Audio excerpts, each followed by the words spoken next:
Abanyeshuri ba segonderi bari bahagaze ku ruhande rwo hakuno, aba primaire bahagaze hakurya. Ari kuri asembo abarimu bari inyuma, prefe bahagaze imbere. Telefone yarasonnye babwira ko ari diregiteri umuhamagaye, abagiye ku ruhande kumwitaba. Ku ruhande rwari ruhagaze abanyeshuri bo mu wa gatandatu wa segonderi, habaye ikintu gitunguranye abanyeshuri bose ndetse n'abarimu barashongera. Umukobwa witwa Nadia yarakubise urushyi Steve amufata no mu mashati. Uwo mukobwa yahise afata ikaramu Steve yari afite ku mufuka, arangije asakuza amubwira ati nta n'isoni, umuntu niba akubwiye ko ibintu byarangiye ntiwamuha amahoro, ubu ko kuri kumva ko ntwari ikaramu ariko kwihorera. Abanyeshuri barayagaye batangira kubazanya uko bigenze, ku buryo abarimu nabo bananiwe kubashyira ku murongo, bigasaba ko banimateri babiri babaga muri icyo kigo bose baza guhosha akavuyo. Nadia yarahagaze imbere, Steve amuhagaze inyuma. Banimateri bamaze guhosha akavuyo kari kamaze kuza, bafata Steve na Nadia babajyana imbere y'abanyeshuri bose. Prefera amaze kuvugira kuri telefone, kandi nawe akavuyo kabaga yarakarebaga, uretse ko atari guhita ko diregiteri utari buze kugera mu kigo uwo munsi. Bamaze kubageza hejuru, Prefera akekana ati Steve, kuki muri guteza akavuyo, habaye iki? Steve nta cyaha yishinjaga, ariko kuko ari umusore niwe babajije. Mu gusubiza yagize ati umukobwa nkubise urushyi anyaka ikaramu, ahita amfata mu ijosi ashaka gukomeza kunkubita izindi shyi. Rero njye ndamuretse nubwo ari we warunyendereje. Prefera amucecekesheje abaza Nadia ati bigenze bite? Nawe ati ngenda igurira amakaramu akayiba, buri munsi mba nabuze ikaramu, buri munsi ikaramu, rero nari maze kubirambirwa. Prefe ati nyine sobanura kuki umukubise? Nawe ati prefe njye naguze ikaramu muri iki gitondo, ngeze hano kuri asembo Steve ampagarara inyuma. Yahinyuye arangije yishyira ku mufuka w'ishati ye nk'ahari. Kubera amakaramu menshi yanyibye rero ndayimwatsi yanze kuyima mukubita urushyi. Prefe yararakaye abaza Steve ati ni ko wa mwana we nta no kwiyubaha, abantu mwiga mu wa gatandatu mu Rwanda kuri asembo, ubu se barumuna banyu muri kubaha uruhe rugero? Ikaramu wayimusubije cyangwa uracyayifite? Steve ati nyakubahwa ikaramu ni yanjye, niyo naguze mu gitondo, siyo namwatse, ahubwo wenda ubwo nawe yahoze yari yuzuye. Nadia yamuciye mu ijambo ati yari yuzuye se ikaba ifite nimero 12 nk'izi yanjye yari ifite, uramenye ntuzasubire n'undi munsi. Prefe wabo yahise ahamagara shefu wabo ngaze imbere. Yagize aramubaza ati abanyeshuri mungana mutya ni gute mutinyuka kurwanira mu bandi? Aba banyeshuri bawe niko basanzwe? Nawe atahari si gusa bafite ibindi bapfa. Prefe ati bihe rero? Shefu ati no mu ishuri se ko bapfa ubusa. Yaramubajije ati none mbahanisha iki? Abanyeshuri muzakora icya leta gisoza amashuri yisumbuye mbakorera iki koko? Shefu ati nyine Steve ni mu mwanya yisobanure neza, wenda wasanga arengana. Yahaye Steve umwanya ngo yisobanure neza, arababwira ati njye naguze ikaramu mu gitondo ndi kuza kwiga, ikaramu ni yanjye, sinigeze ndeba kuri izo nimero ari kuvuga. Ubanza yarayifasha agahita azirebaho. Twageze kuri asembo kuko abanyeshuri biga mu ishuri rimwe tuba duhagaze ku murongo umwe, nisanga ari wo ndi imbere. Ukijya kwitaba telefoni yahindukiye ngo biturushye amfata mu ijosi, anyaka ikaramu ahita yibika avuga ko ariye, kandi si ye wasanga yitaye ahandi hantu. Nadia yatangiye kwiriza ati ikaramu yinkuyemo mureba, nari nyifite mu mufuka yisosoramo ahita yishyira ku mufuka w'ishati, ikaramu ni yanjye, nayiguze ejo ku mugoroba, abakobwa twicarana barabizi, nayiguze turi kumwe. Abo bakobwa babazanye imbere bemeza ko yarayaguze ikaramu ku mugoroba. Ibyo byatumye Steve atsindwa ndetse bamuha weekend y'icyumweru, bamusaba kuzaza agarukanye n'umubyeyi. Nadia nawe kuko yari yashatse kwihorera bamukubise inkoni 5 ku kibono, yavuye imbere arira. Prefe yafashe ijambo agaruka ku ngeso nk'izo z'ubujura zari zaradutse mu kigo, abanyeshuri bari bakabije mu kwiba bagenzi babo ibikoresho by'ishuri. Muri iyo minsi Nadia yari aherutse gukatira Steve, bari barahoze bakundana cyane bidasanzwe kuva mu wa 4 kugera mu wa 6 segonderi. Uwo mwaka bari batangiye mu rukundo rwabo wa 3. Steve waturukaga mu muryango usanzwe udasabiriza, afite se gusa mama yarapfuye, yari umuhanga kurusha abandi banyeshuri bose biganaga. Yari umuhanga kuri rwa rwego umwarimu yamusabaga gusobanurira abandi isomo rishya bagataraza kubigisha ngo azaze barabigizeho amakuru y'ibanze. Kubera ubuhanga bwe, iruhande rwe habaga hari abakobwa b'ingeri zitandukanye babaga bashaka ko basobanurira. Si ubuhanga gusa, yakoraga uko ashoboye akambara utwenda duteye ipasi, ikindi mu isura ntacyo yari atwaye. Uwo yiganaga umwete agamije kuzabona amanota meza kandi yabigeragaho. Nadia rero yamuhoraga iruhande agamije kamusobanurira, kuko bicaraga ku ntebe imwe biga mu wa 4, byamworoheye kumufatisha kurusha abandi. Nadia rero atsinzwe icya leta cyo mu wa 3 segonderi, ntiyari umuhanga cyane. Ibyo byatumye iwabo nubwo bari bifashije batamwohereza muri interina. Ni muri bya bihe umuntu yatsindwaga icya leta ntasibire, ahubwo akiga ku kigo bigaho bataha. Gufatisha Steve kuri we byari umugisha. Bariganye yaba umuhanga ari wabikesha, umwaka wa 4 burangiza ari mu 10 ba mbere. Urukundo rwe na Steve narwo rwari rwiza cyane. Mu wa 5 ntibongeye kwicarana. Hari hakiriho umuco wo kwicaza buri munyeshuri bakamugenera uwo bicarana. Gusa yakomeje kujya avugana na sheri we bagahana umwanya, haba hatarimo umwarimu ubwo bakaba bari kumwe, kandi Steve yakomezaga kumusobanurira. Umwaka wa 5 nawo warangiye mu mahoro, bose bafite amanota meza cyane, bari bagikundanye, barahanye amasezerano menshi. Icyakora bageze mu gihembwe cya kabiri mu wa gatandatu haje undi musore mu ishuri ryabo, umusore wari ufite uburanga, muremure kandi w'umuhanga. Abakobwa benshi bifuzaga agatwiko bakeneye abasore barebare nubwo bari kuba batari abahanga. Uwo rero we yari inzozi zabo. Ku kigo yigagaho muri interina niwe wabaga uwa mbere. Kubera ibibazo byari byaravutse iwabo, bamuzanyeho ari kujya yiga ataha kwa nyirasenge kuko babona bwo hari kure. Icyatumye aza aho ngaho nuko bagiraga amasomo ahuje n'ayo yigaga muri interina. Uwo musore ku munsi wa mbere batangiye kumugereranya na Steve, bakavuga ko amurusha ubuhanga. Mu cyumweru cya mbere amanikaga ukuboko kuri buri kibazo cyananiranye. Abarimu batangiye kumwishimira, urukundo n'icyizere bashyiraga kuri Steve basa nkaho babimwimuriyeho. Abanyeshuri nabo baramuharaye bashaka kujya bamusobanuza. Abakobwa bo barayagaye batangira kumwikundishaho. Yari umusore uca abana amazi. Yaravuye muri interina yiyumva nk'umuntu ukiye kurusha abandi, ufite iniforume imeze neza kurusha izabo, abarusha igihagararo kandi akabarusha uburanga. Nubwo yari umusore, ibintu bidakunze kubabaho. We yararengeraga yakwireba akabona ko ari mwiza ndetse abizi ko akurura abakobwa benshi. Ibyo byatumaga baca amazi. Hari ingeso abasore bose babaga baganira cyangwa bagenda bageraga iyo babaga bahuye n'umukobwa cyangwa se banyuzeho. Guhindukira bakareba uko atambuka nicyo kintu bakoraga. Nyamara uwo musore we, umukobwa yamucagaho ntanamurebe mu maso, yarenga ntahindukire. Abakobwa ba segonderi nabo babaga bumva barenze. We yabacaga amazi akikomereza. Kubera iyo mico, mu minsi 5 gusa yari amaze kumenyekana mu kigo hose. Bose bari bazi ko yitwa Sami. Sami yarabyiratanaga kandi niyo ntego yari afite ko bamwitaho cyane. Urukundo rwa Steve rwari rugiye kujya mu bibazo. Mu bantu babaga bashagiye kwigana na Sami, Nadia yari uwa mbere. Ariko Sami yabacaga amazi akanga kubasobanurira. Ariko uwa mbere w'ikindi cyumweru, Sami ubwo yegereye Nadia mu masaha y'imugoroba, habura iminota 10 ngo batahe. Aramubwira ati niba ufite note zose, waza kuzinduka ukaniza nkaba nandika cyangwa se ukaniza ikayi yawe. Mbwira icyo ushaka. Nadia byaramushimishije cyane, muri warayagara gusa ntiyabimwereka. Mu bakobwa bose biganaga, yari yarebye abona nta wundi yasohoka mutizi ikayi cyangwa se ngo musabe kuzinduka. Ubwo byari bisobanuye ko nawe ari umukobwa udasanzwe. Yisetsa ati nayibwuka yicyura ukaza mu gitondo wasoje. Nawe ati ntabwo uri burare wiga se ko nyuma ya saa 3 tuzaba dufite kati. Nuko ari utuntu ntarandika nshaka kwandika, rero nagira ngo ngurarane gahunda uze kuntiza mu gitondo. Nawe ati ntaribi, mu gitondo cya kare ndayizindukana. Ndi burare niga mu gitondo gutiza wandika unakore tide. Samata ahubwo niba ubyumva neza waza kubanza kunsobanurira nkandika nyuma. Nawe ati mbwira isaha. Umusore ati bishoboka wagira saa 12 n'igice. Umukobwa tubwo niyo gahunda, izo saa tuze kuhahurira.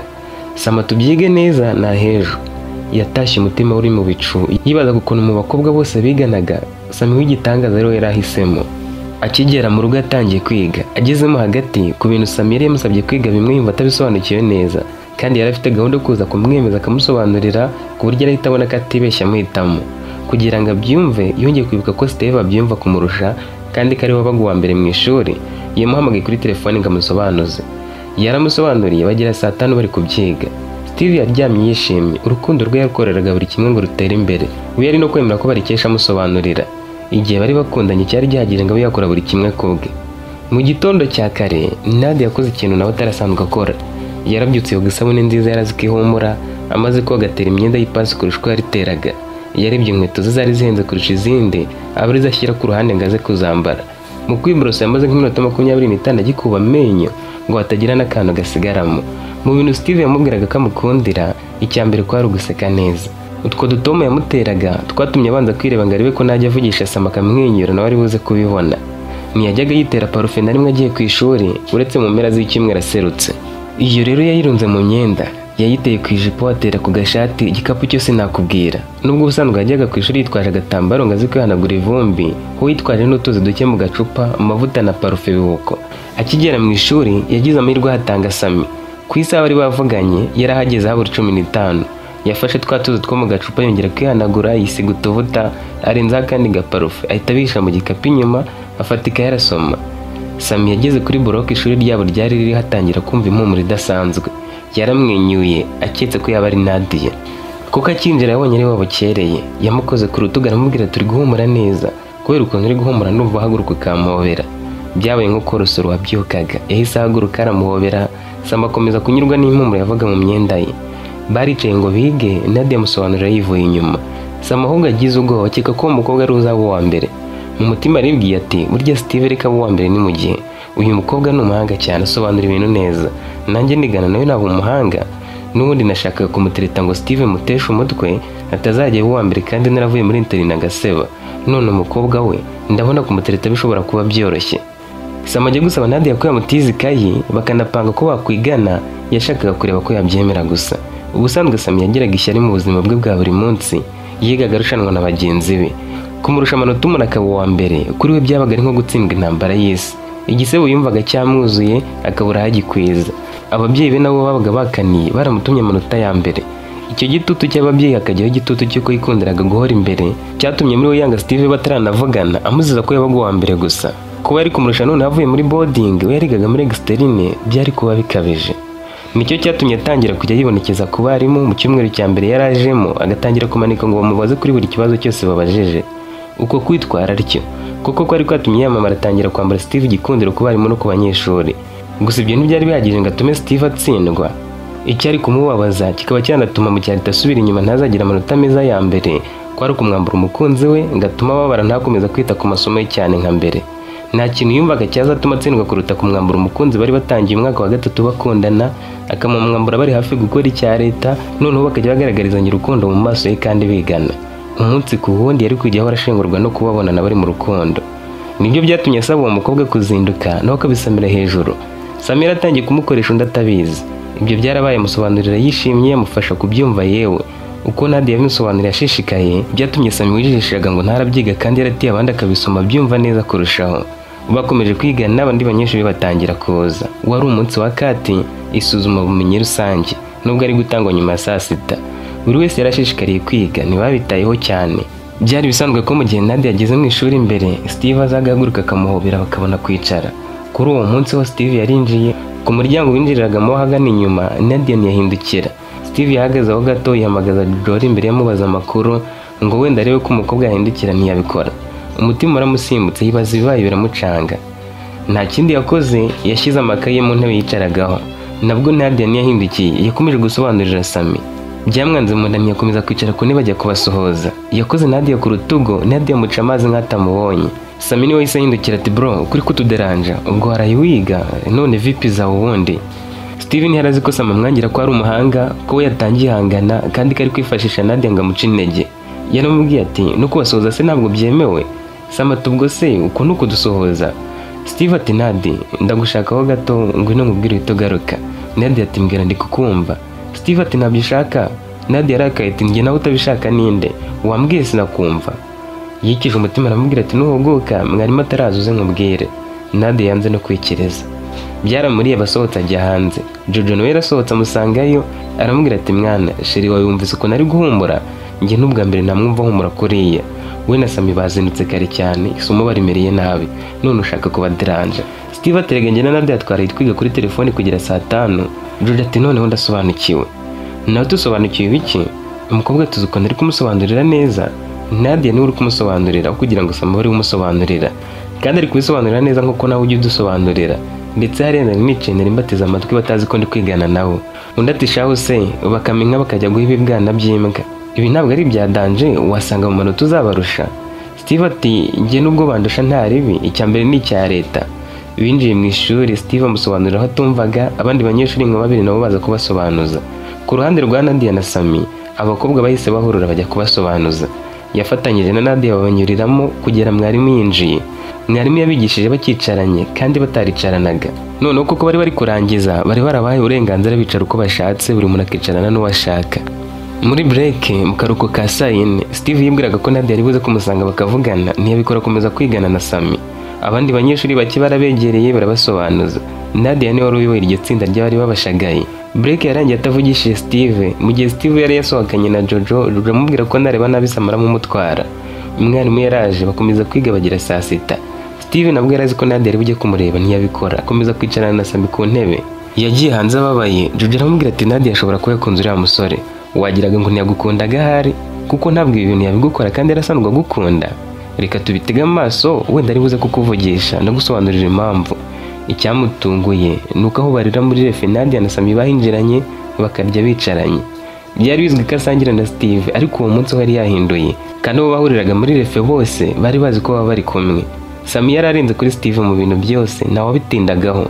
buri wese wabonye yahise avuga ati Nadia yamusimbuje umusore utwika urenze w'umuhanga, biriya ntawe utabikora nubwo na Steve ntacyo atwaye ariko Sam amurenzeho, baranaberanye kurusha we na Steve w'abantu bari bamuhanze amaso bashaka kureba uko ari bwitwara umukunzi ari gusangira n'undi, ariko Jojo yaramuri hafi amujyana mu zindi nkuru. Steve yari yarayavugana na Nadia ijoro ryose bigana, niyumvishaga ukuntu yaramuhindutse umunsi wose akagumana na Sami, yariye bimanuka byanga birangira bimazeho nyuma y'abandi. Jojo yarakomeje kumubera iruhande amubwira ko Nadia adakomeje ko wenda ari ukumusuzuma ngo arebe uko yakwitwara, byose yabimubwiraga amuhendahenda ngo wenda arebe ko yaza gukora kata atari gusazwa cyane na Nadia. Igihe cyo gukora kati cyarageze, Steve na Jojo bari kumwe batigeze batandukana nk'uko Sami na Nadia bari babaye nk'ipata n'urugi rufunze. Bakoze kati, Steve yatangiye kwangirika mu bitekerezo. Barangije gukora, umwarimu abaha impapuro ariko ntagira uwaho urwe, hanyuma atanga ibisubizo buri wese akosora mugenzi we. Sami yarujuje, Nadia agira 19 kuri 25, Steve agira 22. Umwarimu yatangajwe n'ubuhanga bwa Sami ndetse amubwira ko nakomeza kwitwara atya azagira amanota meza mu kizamini gisoza umwaka. Ntiyigeze avuga kuri Steve wari wagize amanota ya 2, ahubwo yaratarutse avuga kuri Nadia, aramubwira ati nayo bitangiye kuza, ukomeze ushyiremo agatege bizaza. Kuba ataravuze kuri Steve isuko yaramwanze, we yaramuze nk'umuhanga, yumvaga nta bindi byo kumubwira, ahubwo yarababajwe no kubona atujuje. Nadia yaratunguwe kuko yari yasobanuriye yari yujuje kati. Byabaye akarusho uwo mwarimu asohotse, Sam akamusaba ko amuhobera ngo amushimire ko amusobanuriye akozoza. Nadia yahise ahaguruka, Sam amuhobera cyane amusoma no kwitama. Abanyeshuri bahise bareba Steve kuko Sam yarakomeje kumukoma, yaramuhobereye umukunzi. Akimara kumuhobera yaramwongera ati ko ari muri break se waje tukajya hanze tukaba dutemberana. Steve yariteze ko wenda muri uwo mwanya none wari buze kuvugana, gusa nabwo ntibavuganye. Nadia wiyumvaga uwo munsi ari inzozi kuri we. Sam yari yamubereye byose, ntiyari yiteye kuri Steve na gato. Yabashaga no kumureba ariko mu mutima akivugisha ati biramureba, abifata ukabyumva. Sam we yarakomeje gutsinda ibitego bye, yari yatangiye gutesha Steve umutwe kandi bwa mbere yari yanamurushije amanota. Mu masaha yo gutaha, Sam yabwiye Nadia tubinyemereye twajya twigana, nanjye nzagusobanurira mu yandi masomo kandi naririya nimara kwandika note mwanditse nafite ntizongera kungora. Wabyemera se? Nadia ati sinabyanga, ahubwo ugize ndi kunsobanurire. Yaramubajije ati ufite telefone se ngo nguhe nimero zanjye uza kumpamagara? Mu gihe abandi bahungu ari bo basaba nimero bakaza guhamagara, we yamusabye ko acyuri akaza kumwihamagarira, ashaka kumusuzuma ngo arebe ko kumufatisha byoroshye. Ibyo Nadia yabisamiye hejuru. Akigera mu rugo yaramuhamagaye batangira kuganira. Samira amubwiye ati mu gihe cyose namaze niga nta munsi n'umwe nishimiye nk'uyu. Undi ati kubera iki? Nawe ati sinzi uko niyumvaga, ubanza ari uko nari ndi kumwe n'umukobwa mwiza. Nadia turakomeje. Sam ati nari nsanzwe mbona ko uri mwiza, nkumva mfite byinshi byo kukubwira, gusa uyu munsi umutima wanjye mpatirije kubivuga nubwo nabashije kwihagararaho. Nadia yamubajije ibyo ari byo. Sam ati birashoboka ko nihuse kandi ntunyumve nabi, twese bitubaho nubwo njye bitandukanye. Nadia ati winyicisha amatsiko. Umusore ati kimwe rumaze nigana namwe, kuri uyu munsi wa kangahe ndumva ndi gukunda umuntu cyane kandi sinzi ko yakwemera kumbera umukunzi aka kanya. Nadia yibibiza ati basi wambwiye uwo muntu. Nawe ati Nadia nkikubona nahise ngukunda, gusa uyu munsi kwifataho byanze, mbabarira wumve ko ngukunda kandi ko iyo turi kumwe nta kintu mba nifuza kitari uko wambera umukunzi, ahubwo umbwira niba wabyemera. Nta guca ku ruhande, nta gutekereza kuri Steve. Nadia yahise amwemerera. Umutima wamwibukije ko Steve ahari, arawubwira ati tuza sha, sinakwitesha umusore w'ibogari nk'uriya, uriya nahara n'ibirenze Steve, ni umuhanga nawe azajya nsobanurira. Ahubwo Steve yari yarampumye amaso. Ku munsi umwe gusa bari bemeranyije gukundana, kandi ubwo Steve yamuhamagaraga buri kanya, umukobwa akamwirengagiza kuko yivuganiraga n'uwo yaraharaye. Uko yazaga ahobera Steve mu gitondo niko yaje ahobera Sami. Muri break Steve kwifata byaramunaniye, abonye we na Sami basohotse afata ukuboko kwa Nadia ngo basamuvugishe, undi aramwishikuza ndetse aramubwira ati wampaye amahoro, nk'ubwo mfashe nshaka hiki. Abanyeshuri bahise bahurura, bamwe barisekera. Nadia na Sami bahise babacaho bidonda, Steve asigarana na Jojo amuhumuriza, abandi bo bahita babona inkuru zo kuba hagati yabo. Jojo yasigaye amubwira ati Steve, ibintu biri kukubaho ndi kubibona, kandi nk'umukobwa mugenzi wa Nadia nakubwiza ukuri ko wamaze gushyirwa ku ruhande. Nadia igihe cye ureka gukomeza kumwinginga. Nyuma y'iminsi 3 gusa urukundo rwa Sami na Nadia rwatangiye kumenyekana, kandi kuko Steve byamugizeho ingaruka, kwiga biramunanira, yaza mu ishuri akirirwa aryamye yihishe mu maso. Nyuma y'icyumweru Nadia ahorana na Sami, Steve amuhamagara nimugoroba agasanga ahuze, yongeye kumwegera ariko kujya hanze ngo amuvugishe. Nadia amwuka inabi ndetse amusunikira hirya. Samaza yarakaye ashaka gukubita Steve ngo amubwire icyo ashaka ku mukunzi we. George yahise azamukurura ukuboko amujyana ku ruhande. Yagiye ashaka kumuvugisha kenshi Nadia akamuteza abantu, kugira ubwo bajyaga kuri Asembo Nadia akabura ikaramu yahindukira akabona Steve afite imeze nkayo yuzuye nk'iyo yataye agahita amwandagaza. Steve yabihombeye mu icyo gihe ahabwa icyumweru cyo kuba atashye iwabo. Ikibabaje nuko bamaze kwinjira mu ishuri Sam akamwongorera ati ikaramu yawe wayibagire mu gikapu cyanjye, nanjye mbibonye nonaha. Nadia ati rero ntubivuge bitankoraho. Nawe ati humura mukono gasinaruta nguteza ibyago kandi ntiwicire urubanza, n'ubundi Steve yaguteshaga umutwe akarengera. George yasigaye ababaye kandi we na telefone yageraga ngo wenda yamuhamagara. Icyo yakoze nta kindi, mu mpera z'icyumweru yakoze urugendo rw'isaha n'igice agiye iwabo, asanga umusore kwiyakira byaranze ahora mu marira. Yamuhaye amakaye ngo yandike note, undi arabyanga, George aba ari we umwandikira. Yanditse nk'isaha n'igice Steve yamuretse, ageze aho nawe yishyiramo akanyabugabo bamufasha kwandika mu yandi makaye. Bageze nimugoroba bacyandika, Steve aramuherekeza arataha. Icyumweru cya weekend bari bamuhaye cyari cyarangiye kandi yagombaga kugarukana n'umubyeyi. Buri wa mbere bakoraga Asembo, bamujyanye imbere y'abandi banyeshuri na Sahari bamubwira amakosa ye, bongera kumusobereza imbere y'abanyeshuri bavuga ko adakwiriye kwiba amakaramu kandi ari hafi kurangiza. Ibyo byaramubabaje cyane, abanyeshuri bamuha urw'amenyo. Umubyeyi we nawe yatashye ababaye, nubwo yari yizeye umuhungu we, yarabizi ko ari yaguze ikaramu, ntabwo ari kwibinde. George yishimiye kongera kubona Steve agaruka. Nadia we yarateteshejwe, we na Sam urukundo rukiri rushyashya. Steve yagarutse afite ihungabana.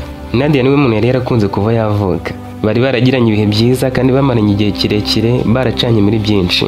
Kumubura kandi amubona buri munsi byamubereye ikigeragezo gikomeye. Kubera ko Sam yakoraga buri kimwe ngo amutere ishyari, yakundwaga akazaga cyane Nadia, akamuzanira amandazi, amabiswi n'utundi duhenda abana mu ishuri. Ibyo byatumaga Nadia amukunda kurushaho, akumva ko Steve ntacyo yigeze amumarira. Byageze aho Steve atangira gusiba ishuri, afata n'umwanzuro wo kurivamo kugira ngo akomeze kubabonana. Yamaze icyumweru atiga kandi ibizamini byari hafi. George yagiye amwingingira kugaruka, nasa aramushyigikira, Steve asubira kwiga. Ikibabaje, ikizamini gisoza igihembwe cya kabiri yagizemo amanota make cyane bidasanzwe. Yabaye wa 14 kandi yarabaga uwa mbere. Sam nta kabuza yarayoboye, Nadia ari uwa 5. Abanyeshuri bose babonye ko Steve yasubiye inyuma, noneho nta n'uwongeye kumusobanuza. Abarimu bo bari baramurakariye kubwo kwisebya y'ibikaramu, bitaye kuri Sam witwararikaga kuri bo. Muri icyo kiruhuko, George yagiye iwabo bamwinginga amusaba kwiga nk'umuntu uzakora icya leta. Umusore yanga kumwumva na gake, ahubwo yamwutse nabi amusaba kumugendera kure ntazagaruke iwabo. Yatashye arira, gusa arabyibahaniye asubirayo. Igihembwe cya gatatu gitangiye, Steve yaje kwiga hashize ibyumweru 2. Nabwo abanje kurwana na se wari umaze kumurambirwa. Haburaga gato ngo ajye kumurega mu buyobozi kuko ishuri yari yararyanze. Steve yatekerezaga kujya ku ishuri, akibuka ko Nadia yaragikunze yabaga abanye na Sami, akumva ko bari nko gufata umutima bakawujugunya mu itanura. Yasubiye yose yamaze kumubwira ko ari bumwirukane mu rugo cyangwa akamufungisha. Yageze ku ishuri asanga ahubwo urukundo bararushyize ku yindi ntera, bicarana kandi Nadia yamwandikira note. Steve we nawe urumwitaye ngo yamusobanuza.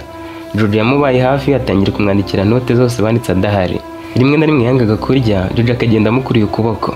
Kubera gukomeza kwanga kwiga, George yaramubwiye ati Steve, mba numva uri inshuti yanjye, duhuje byinshi nubwo ntazi ibyo ari byo.